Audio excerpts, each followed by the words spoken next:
Мына қарасаңыздар, Абул Амбия делінген, пайғамбарлардың атасы делінген Ибрахим алейхиссаламдың дуасы Меккеге тыныштық сұрап, Меккеге ырысқы сұрап дуа қылып атса, Саййидул Амбия, пайғамбарлардың төрөсі делінген пайғамбарымыз Мұхаммад саллаллаху алейхи вассалам Мадинаға өздеріне Мадинаны сүйіп қалусын күчетуіні, анан бұл деле пайғамбарымыз деле неге таш таразасыға дегенден мақсат ошол ырыскысына, жанагындай мөмө жемишине, башкаларына береке бергин деп дуа кылган дейт. Алымдарыбыз айтат, мына карабайсыздар, мына ушул эки пайгамбардын дуасында өтө хикмат көп.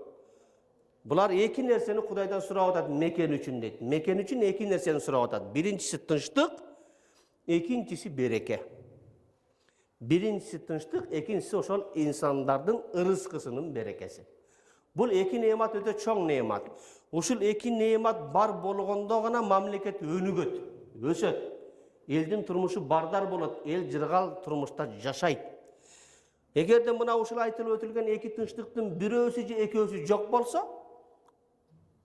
бүтүн бактылуулук колдон кетет. Мисалы, тынчтык жок болсо,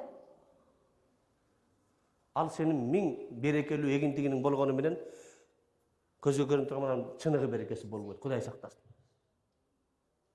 Тынчтык болгону менен каатчылык, кургакчылык, ашарчылык болсо дагым болбойт.